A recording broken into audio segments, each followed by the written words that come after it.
Hailey Bieber talked about us organically, which I almost fell down. I was like, how did this happen?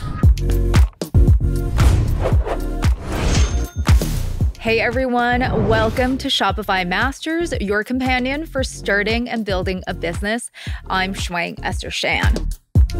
Ever wish your makeup could look great while feeling great on your skin? Meet Amy Liu, founder of Tower 28. She's worked over 20 years in the beauty industry, battling her own eczema before saying enough is enough. We're the only beauty brand that is 100% compliant with the National Eczema Association. In just 5 years, Amy turned Tower 28 into a multi-million-dollar phenomenon by doing what beauty giants said couldn't be done. Produce clean, sensitive, skin-friendly makeup that actually works, feels luxurious, while bringing great value to customers. Why not me? Why shouldn't I go and try to do this? So excited to have Amy here to share how she's able to build an inclusive beauty brand, land on the shelves of Sephora, and go viral on social media. Amy, welcome to the show. Thank you so much for having me. So grateful to have you here. It's so impressive, the career you've had in beauty, working for some legendary brands like L'Oreal, Kate Somerville, and it's often hard to carve out your own path. So talk to us about that journey where you always felt like you were great working for other brands, but you also had this idea of your own as well. Yeah, so like you said, I've worked in the beauty industry for a really long time, and I always also wanted to be an entrepreneur. So I grew up with my dad who immigrated to America, and he was an entrepreneur, but he would have said if he was here that he did it because he had to. So English was the second language. What he felt was the opportunity to really rise up the ranks in a traditional way. He had to kind of make his own job. And he actually really encouraged me not to become an entrepreneur. I went to business school and I majored in entrepreneurship. But coming out of that, I think, again, with the combination of maybe my dad telling me don't do it, and then also at the same time, I think I felt really afraid. I felt really nervous. I grew up really middle class, but it wasn't like I had a nest egg that I could invest myself with. Mm-hmm. And so I really wanted to make sure that I was able to take care of myself. And ultimately, obviously, I wanted to have a family too. So I have 3 kids today. When I started Tower 28, I was actually 40 years old. So I did it much later in my career. But when I left business school, and I think that's kind of what you're talking about, I went to go work for other people because I told myself, I'm going to learn on someone else's dime. Mm-hmm. I'm going to learn from everything they're doing. And I actually think that was a great thing for me. I don't think there's anything wrong with doing it early, but for me, it helped me build up the confidence. And I'm going to make my own mistakes, but I feel like as a result of that, I'm trying to at least not make the same mistakes that I saw. And I feel like it builds such a solid foundation for you. But you did mention before how you felt like, I'm such a great number 2. I know how to compliment founders. How do you shift from, I'm a great number 2, but now I have to essentially lead a brand into existence? Yeah, it's funny. I think I had both this strange combination of like fear and hubris. So hubris in the sense that I had worked in the industry for a long time. And so I thought, okay, well, I know what to do. And then I think I quickly realized to be the CEO and founder is really different than being a number 2. I think when you're close to something, it almost takes away some of the scariness of it. And the founders I worked with were all really smart, but it made me realize they're not necessarily so much smarter than me. They're just smarter in different ways than I am. And it made me feel like, well, why not me? Why shouldn't I go and try to do this? Yeah. I think other people build up confidence in different ways, but that was a huge part of it for me. And I think being close to it and having like a seat at the table made me think a lot about like, what would I do when I was in that position? And I think so much of the way that I manage and I lead is based on that today. I love the fact that you almost spoke Tower 28 into existence because you always had this idea where you wanted makeup to feel great on your skin. It's good for eczema-prone skin. Yeah. So in the pre-launch process, what were you doing to prep yourself for launching the brand? When I talk to young entrepreneurs a lot about advice, I think one of the things that I always try to say is just to tell everybody what your dream is, because I actually really do believe in that idea of like speaking something into existence and that the universe will kind of help you in whatever way it does. For me specifically, I would say when I was in business school, nobody else wanted to work in beauty. I really wanted to work in beauty. And I told everybody like that I wanted to work in beauty. And so every time an opportunity came in that was even remotely related to beauty, people would immediately turn it to me because they'd be like, well, I know somebody who wants to do this. And I told everybody that I also wanted to start a business. And when I finally went to go raise money and I turned to people, so many people came to me and said, hey, I know you've been wanting to do this. I've been waiting for you. You've been saying this forever. Finally, like, let me invest. And that was a huge vote of confidence for me. But I think it's also people can't help you unless you tell them that you need help and you tell them what you're trying to do. And it's scary sometimes to let a dream out because you feel like there's so much fear in it. Yeah. Sometimes I think people fear putting their ideas out there because they're afraid to be copied. That was never really my concern, but I do think a lot of people feel that way. Ideas are a dime a dozen in my mind. It's like all in the execution. Totally. Yeah. And so like to me, I'm like, if you want to do something, I think like put it out into the universe and have people tell you, hey, let me connect you to this person. Let me help you in this way. But at the same time, you have to be mindful and like filter a little bit, because if you tell people what you want to do, you have to be ready for them to say that it's not good or it's stupid or you should do something different. And there's this balance between listening, which I think everybody should listen. But at the same time, you need to then think about, like if you just do what everyone tells you to do, you'll never find your lane. And I think for me, it was really helpful for me to put it out there because people were willing to help me, whether it was fundraising, connecting me to other people in my network, in their networks. My brother is an architect and arguably really good at design and all of those types of things. And I remember showing him my logo really early days. And he was like, this is so ugly. This is so bad. And by the way, it's the same logo. And he's like, please don't launch with this. And I remember like it really hurt, like it hurt my feelings, but I also thought about it. And I was like, should I just change it, go back to the drawing board? But then I thought, he's like a man who doesn't use beauty products. Yeah, I was going to say. He's not my customer. He doesn't get it. The beauty girlies on TikTok love it. Yeah. So I mean, so don't listen to your brother.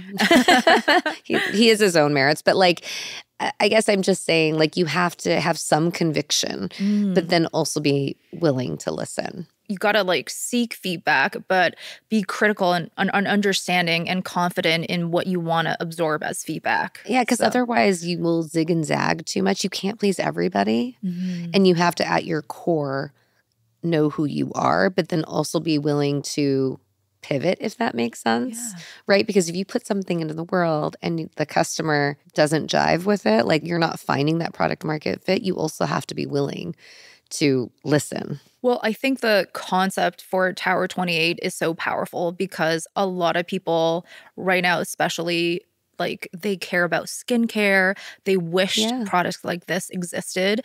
So when you were in the early stages of formulating, figuring out partners, what is your advice there when you're starting out and you're trying to formulate differently?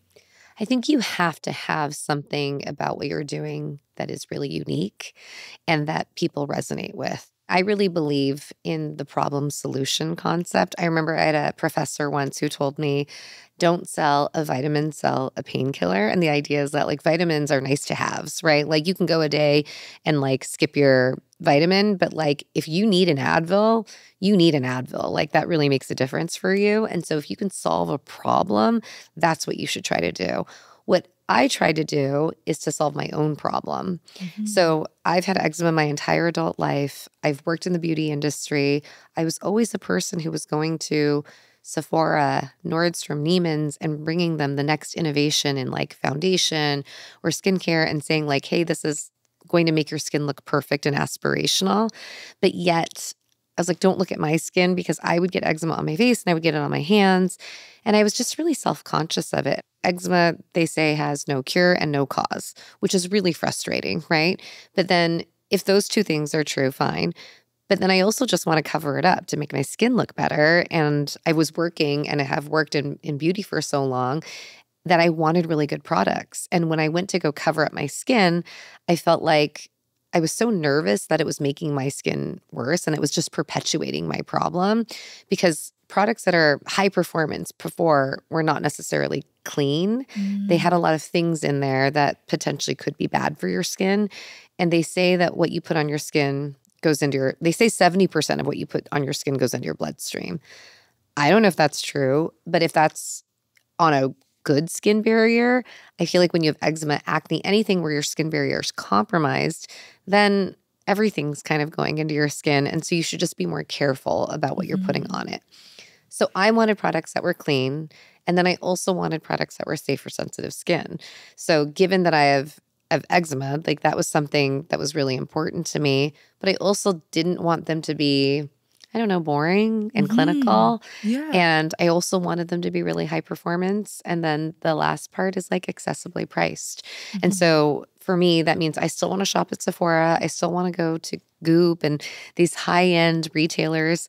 But then I also want to pay $16 for a lip gloss instead of $30. It's so great to hear how the concept for Tower 28 grew from a personal need, and it definitely required so much testing and iterating. What kind of protocols were you following? Yeah. So, and this goes back to your other question about how do you make sure you have like a unique selling proposition or what kind of your brand promises, especially in, and I would almost argue that I think every industry is pretty crowded now. Beauty is incredibly crowded right now. So I think people, again, it needs to be unique and people need to resonate with it. And so for me, the testing part of it was really it has to be the brand promise. Like, what is it that we're offering to the consumer? But then what is the reason to believe that you did it? And for us, so much of that is the National Eczema Association. So the National Eczema Association is a nonprofit organization that has a seal of acceptance. To be compliant with their seal of acceptance, it's 3 different steps. It's avoid. You avoid all of the ingredients that they consider to be irritating. Then you have to test. And so for that, we have to test 100 people that have eczema and that have sensitive skin. And then they put it on their skin for a duration of time. RAPT is where you could put on a patch. We do the next level of it, which is called safety and use, where you have to put it on your entire face. Wow. If it's a moisturizer, I'm putting it on my entire face. If it's a product that maybe, I don't know, say it's a brow product, I'm using it the way it was meant to be used, right? And in the amount it was meant to be used. We also do something called cumulative irritation tests, which means then I'm also doing that same thing, but I'm doing it over and over and over again for a duration of time, 30 days, day and night, the way that the directions say. And then I'm not even just saying like, hey, 100 people, how did that work for you? So it's not a consumer test. It's a dermatologist is reviewing the results and saying, okay, that's not irritated skin. Wow. And then it goes to their third-party toxicologist, dermatologist. Like they have a whole board that reviews everything. So they look at the ingredients, they look at the testing, they look at the product itself, and then they decide whether or not they're going to give you the seal of acceptance. We're the only beauty brand that is 100% compliant with the National Eczema Association. Amazing. And so that is a deep amount. And to me, that was important because I don't know, there's other brands that I've seen just as a consumer and a person in the industry that say like, hey, we're like, they claim things. And I think that's one thing. But how can I believe it? What is the credible thing? And like the truth is, I'm not a dermatologist. I'm not a toxicologist. Like you shouldn't believe me if I just say, this is safe for sensitive skin. I believe in like third-party verification. So I believe like we're clean at Sephora, we're clean at Credo. I'm not spending all day thinking about what the next ingredient is that's going to be a endocrine disruptor. Like that's just not my skill set, but somebody else is. So I lean into those people. So I think all of that just to say, and for anyone out there who's developing a product, like think about how it's not just your promise, but how is it credible? Yeah. And it's such a intensive protocol that you followed, but I Yeah. think it builds so much trust with your customers as well. Yeah. Yeah. And I mean, and now, honestly, so I just joined the board of directors of the National Eczema Oh my Association, goodness. and which is so meaningful to me too. Like, I think, again, back to like the brand promise, like if you can find something that you really care about, I think for me, it happens to be eczema, but that's really kind of a placeholder for like anyone who suffers from sensitive skin. Yeah. And I really feel like I can understand the plight of the person who doesn't feel great in their own skin and wants to cover it up and wants to be a little bit more careful. The thing that has kept me really excited to continue on this path is really having a purpose.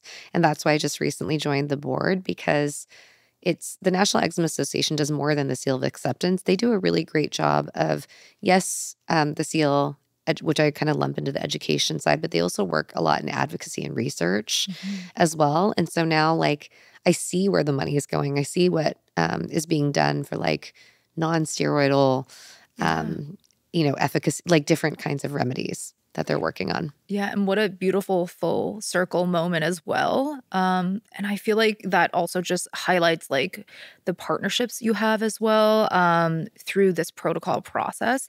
When you were developing the formulas, how were you looking for partners when you're thinking about like sourcing ingredients, production, and things of that sort to like really build out a network of partners? So it's a little bit easier for me in some ways because I was coming from the same industry I'd worked in such a long time.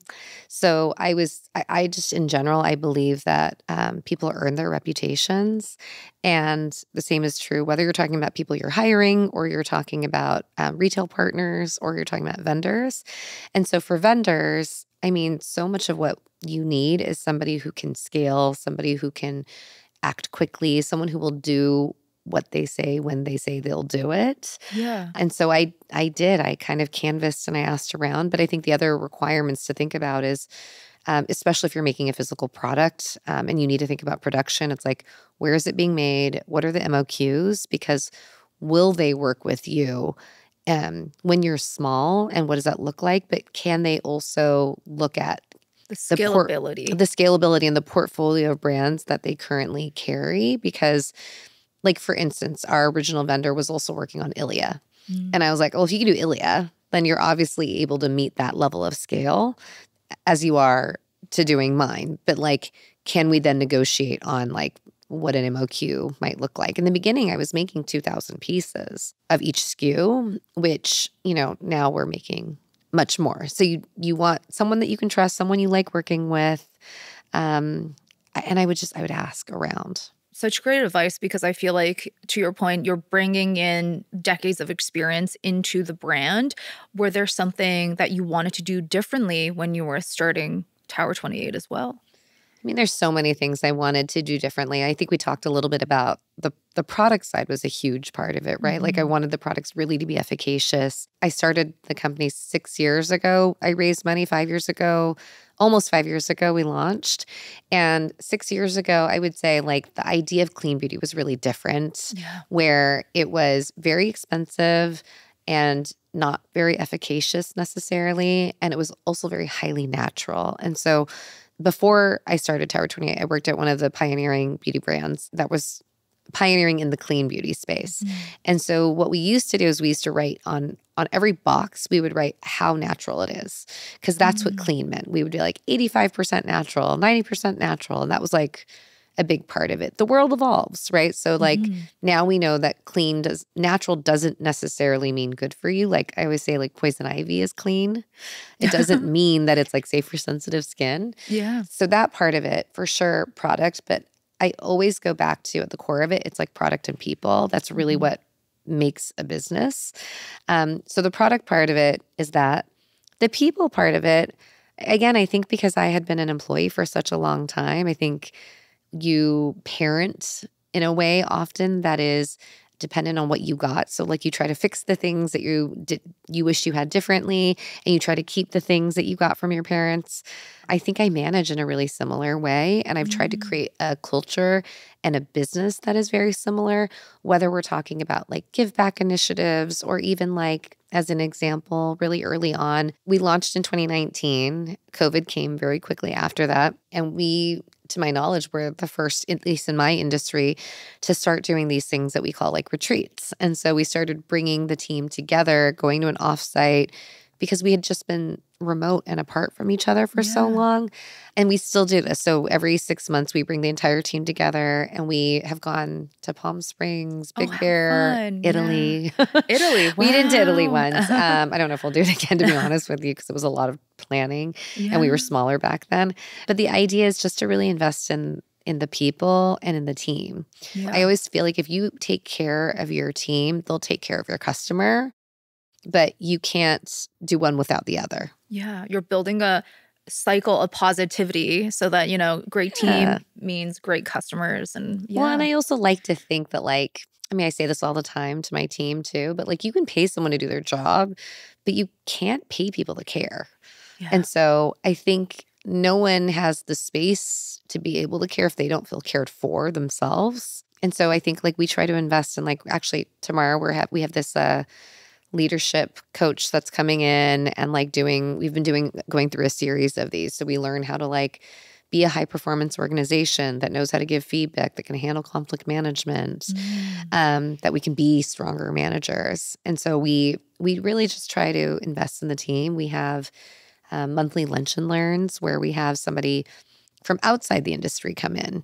So we have we've had everything from like, I don't know, Olympians to, I had a friend who had like, has done like 6 different exits, and he's an entrepreneur, like a serial entrepreneur, and like just all kinds of really interesting people who come in and tell us about their perspectives. I'm trying to make it more than just a functional job that you clock in and out of, but rather something that feels meaningful. Totally. To them to be part of. Yeah, you're investing a lot in the team. And I also wanted to chat about, the other side of investing is also the fact that you did fundraise when you were launching. So I feel like that's also something hard to manage when you're trying to start a company, but you're also trying to fundraise. What's your advice there when you're going through something like that? So I feel like I had maybe the easiest time fundraising of anyone I've ever known. And there were kind of 2 tranches, 2 different types of investment that I've had to fundraise for. In the very beginning, I think I mentioned I raised friends and family at the very beginning. I raised $500,000 totally pre-launch with nothing but my resume and a deck, and honestly a very different deck than what I ended up launching. Wow.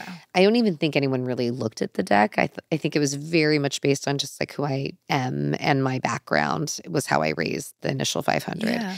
And that sounds easy, but it's also your hard work over 20 years. Correct. And thank you for saying that, because I think, so often people will say to me like, oh, how does it feel to have this like overnight success? And I'm like, well, it is not. I feel like there's no such thing as an overnight success. I've been working in the same industry for 23 years at this point. So I don't think it's an overnight success.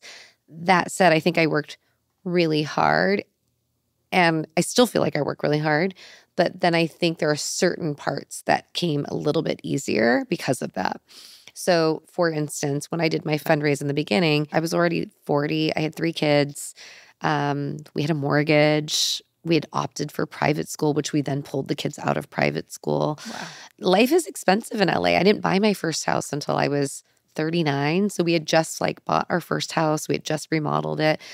I was in no position to go and, I don't know, take out a huge loan. I was never the type of person who would have put listen, there's nothing wrong with it it's just a risk appetite thing, but I was never someone who was going to put all of the money on my credit card and max it out and then do it again. And, you hear those stories, like I started in my garage. I'm not genius in isolation. Like I don't know how to, even my process, like I'm someone who asks, like, what do you think? What do you think? And then I come to my own conclusion. Everyone's a little bit different in that way. For me, I had to fundraise because I didn't have the money myself. And I also wasn't comfortable not hiring people. and like doing everything by myself, right? And so I did raise the 500,000 in the beginning. I was fortunate in that I had a friend that I went to business school who had sold his own company, and he basically offered to be my lead investor. And he was like, here are the terms. This is what I think, but don't like just accept this. Go and like walk around and see, get advice from your friends to see if this works. And so I went to other people, and I think that's another piece of advice I would give entrepreneurs is instead of asking people to invest and give you money, ask people for advice. Everybody loves to get advice, and then they will tell you, I want to invest. Or you can say, hey, do you know anyone who would be interested in this opportunity? And they will connect you to somebody else. But I think that was huge for me. And it just sort of, because I had the first money in, then it made it a lot easier to get the other things. That was my first, friends and family. Then when I raised, I did raise a minority interest through private equity at the end of last year. And at that point, and people say this all the time, and it's hard to do it, but raise when you don't need it. Yep. Right? Raise before you need it. Like it's really hard sometimes to know what's coming around the bend. I also similarly, I would say don't raise if you really don't need it. So it's like kind of this combination of terrible advice because I'm saying both things. Yeah. Because the best time to raise is when you don't need it. And yet, if you don't know what you're going to do with the money, I would also say don't lose control, right? Like you don't want to sell off so much of your business so early that you aren't able to maintain control. So I think I was able to do it at a time when I knew what I would do with the money. I was ready to invest more in the growth of the business, whether it was the inventory, the people, the infrastructure, and I kind of understood what was happening. So we have like very real investments we have to make in terms of CapEx. So like the fixtures that you see at Sephora, we have to pay for those. Yeah, inventory, and inventory, like all, and people. We moved into an office. Those are all really real things. But because I did it in a time when we had already hit a certain product market fit, I was able to get like the valuation I wanted. I was able to get the partner that I wanted. We kept it really tight. We only invited 5 people to kind of come in and bid. And then I think we were done. We didn't hire a banker. We, from start to finish, I think it was 6 weeks. Wow. That's an incredible short period of time to go through something like that. Super quick. And I think my big takeaways that I hope anyone out there listens to are, I hate when I hear people sell too much too early because it just changes the expectations and then you can lose control. And I think a lot of entrepreneurs don't understand what they're doing. Yeah. So do it for the right reasons. Like I did it because I wanted what they call smart money. Like I wanted somebody on board who I really felt could help me navigate the next chapter. Yeah. And that's what I got. And so, but you have to do it when you have enough momentum that you also understand what you're going to do with it so that you're in control and you get to choose who that partner is. Yeah, it's very much about the expertise you want to bring on. Yeah. Not just the finances. But I mean, I'm so glad to hear about the initial investment from friends and family because that allowed you to springboard and launch in a way that you wanted. Totally. And it was also really motivating for me, right? Like I wonder, like both times I've taken money, right? Both forms of it. I think for me, it's really helpful to have I'm like a highly accountable to other people person, but I'm not like probably by myself. I'm sort of lazy. Like if you just left me, if I never had raised money, I don't know if any of this would have happened because I don't know. There's some pressure that comes which is I think healthy too.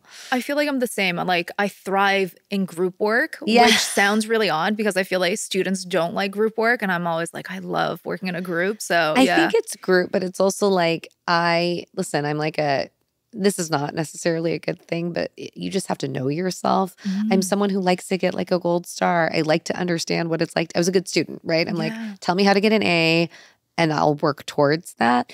And I think if you can get enough smart people around you who can help you understand what that looks like. And on the friends and family side, it's like, I literally vacation and go to dinner with these people. It was like, truly, it was like my best friend. It was people that I really know. And I think that helped me because I was like, I need to move the ball. I think sometimes when people hear friends and family, they think that means that you just have like really wealthy friends and family. That's not really the case. And honestly, it wasn't even my family. The only family was me. I asked my dad to invest and he said no. He's like, I think it's too risky. And he's kind of right, to be honest with you. Like it really was very risky early on. And I can understand why it hurt my feelings, but I can also understand why he said that. After that first secured round, you were able to launch and the community really came to the brand. So what were some strategies that really worked in different channels that allowed Tower 28 to be finding its cult following? I mean, social was a huge part of it for us. And I'll take you back a little bit. So we launched in 2019 with nothing but an Instagram mood board. Honestly, no one was paying attention. I still remember the first Shopify sale that we made where it was someone I didn't know. And I remember one of the girls on my team I screenshot it because I thought it was so funny because she sent a screenshot of the Shopify order and she's like, it's our first order that isn't basically my husband or it's someone we don't know. And it was so thrilling and exciting. What a great feeling. Yeah. And I used to keep the sound on from that Shopify makes the little cha-ching where I would be at dinner or something and it would just sound off. And I remember whoever it was I was at dinner with, don't you think that's annoying and distracting? I'm like, no, I find it so calming. That's something. There's passive income. We're not passive income, but you know what I mean? That a steady income. Something's happening. Yeah. It felt really good. Back in 2019, we launched without much fanfare. Pre-2020, I think this was more okay. To receive packages from someone you didn't know was more okay for some reason. But we would literally just go through, me and the girls on my team, we would go through the YouTube channels for people. And they had an info tab where they would put a P.O. box. Yeah, they would put addresses. And literally, we just would scrub these and write these lists together. And it was based on who they followed, who I followed, whatever. And we just cold sent products. And honestly, this was back in the day when maybe you remember that people were sending full life-size beauty blenders and really iPads built into the boxes, very ornate and glamorous PR boxes. I was not doing that. I was sending a little PR box with inside of a craft mailer that was decorated, but it was very small with the product in it with some shred inside. I mean, literally everything we ordered from Uline, nothing exciting. But from the very beginning, I've always really believed in a handwritten note. And so I would write them, the girls on my team would write them, and we would say well, okay, you put that person's name on the list. Why did you put it on the list? And I would write to Chriselle Lim. I'd be like, Chriselle, I think you would love this product because your daughters or whatever it is. And I know you're a mom and you're busy, so I think that you'll love this because et cetera. And we would just send these packages out to people. And there was this honestly, not all of them, right? So our open rates were certainly not 100%, but there were a few. And I think in the beginning, those moments where social is free. The other thing that really made a big difference for us was we went into retail pretty quickly. Yeah. And so I think especially as somebody who doesn't have a platform of influence that I own, I'm not a celebrity, but I do have retailer relationships because of my experience. And so we were able to go into Credo really quickly, which is a clean beauty retailer. And then we went into Sephora. So we launched in April of 2019. We were on Sephora.com by September. By March of 2020, we went into all stores at Sephora with a half shelf, which was I was floored. I was that doesn't happen. I don't know if most people know this, but even when Lady Gaga launches at Sephora, they did not go into all stores. They went into, I don't know what select they did, stores. But select, only I think maybe a Glossier went into all stores, something that was already really proven, something like that. It doesn't happen very often that you can go into all stores, even on a half shelf like we did. And so we went into all stores on a half shelf. I thought I was going to spend the whole year training the stores and doing something very different. And then COVID hit. And so the thing that really helped there was we had this product called our SOS Daily Rescue Facial Spray. It's our number one selling product. It is antibacterial, antimicrobial, and we knew that it was really good for so many different reasons. For me, it's eczema. For someone else, it might be acne. Basically, any angry skin, the issue is inflammation. The thing that stokes the inflammation and makes it worse is the bacteria. So if you can kind of manage both of those things at the same time, you can almost like eliminate or get rid of or at least maintain your issue. What happened is when COVID hit, we saw all these people were wearing masks, especially essential workers, right? Because they're like out in the world. They're wearing masks and they're talking and you're still eating at the same time. So people were getting maskne for the first time in their lives. Yeah. I mean, honestly, I didn't know this until we saw the community. So I think social listening is also really important. We saw people saying like, hey, this spray is really changing my skin. I'm spraying it like in between. And we were like, huh, okay. And I'm at home. So I'm like, well, why don't we just, at first it was like, let's just try to be helpful for like essential workers. So we started sending it to essential workers in hospitals. Amazing. Yeah. And to me, it was more like there's a critical mass of them. So I would like, I asked friends, I was like, who's a doctor? Put me in touch with your ER or whoever it is. And like, give me your like charge nurse. And I would send like 50 bottles to somebody and then they would distribute it. And then someone would post it and they would say like, show me a before and an after. They would post her before and afters. And I was like, wait, this is really working. Yeah. And then I would write to them and I'd say like, if you really love it, can I use your before and after? And I'll give you another bottle. And I was literally the one doing this myself. Wow. And I mean, the girls on my team were helping too. And then we would send them another bottle, but we would take their before and after because they gave us permission to use it. And we would put it on our Shopify site. And so then we had before and afters that came from the community.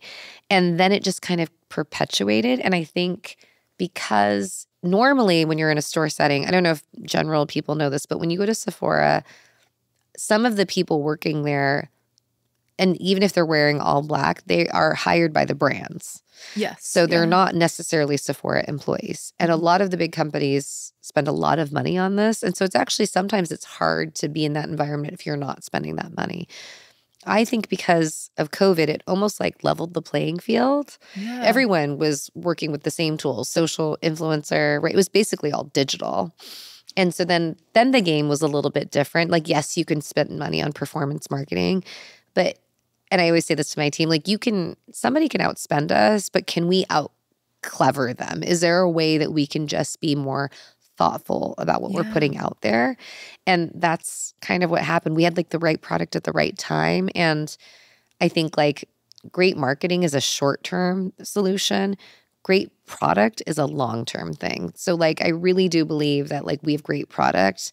And I think there just also became more of awareness around like sensitive skin and what we're putting on our skin and what we're eating. So I think all of those contributed to our growth. It sounds like for the social community, the social love, all the viral moments, you really built them interaction by interaction. Yeah. And it all kind of ties back to the fact that the product speaks for itself and people truly love it and you interact with the community in such thoughtful ways. The real trick is how do you do that and then scale it, right? Yeah. So for instance, right, the before and after example is a good one of like that was an individual interaction.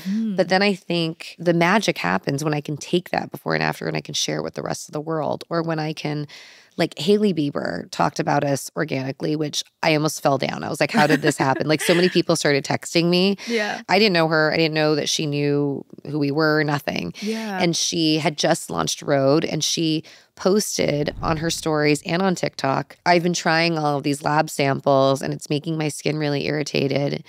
Here's what I'm using to keep my skin at bay. Wow. And she posted a picture of herself with, let's be honest, mildly irritated skin.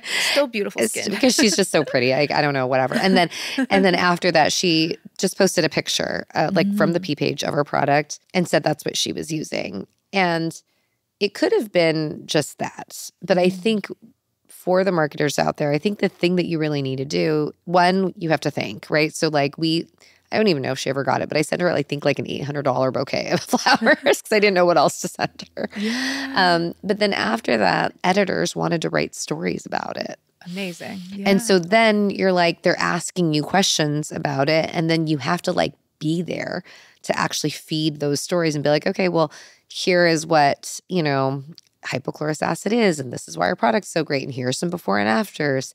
And so like to take anything and then amplify it, I think that's really the trick. Like, we were able to like stitch content on top of what Hailey did to say like, oh my God, we're so excited this happened even, just to like even say thank you.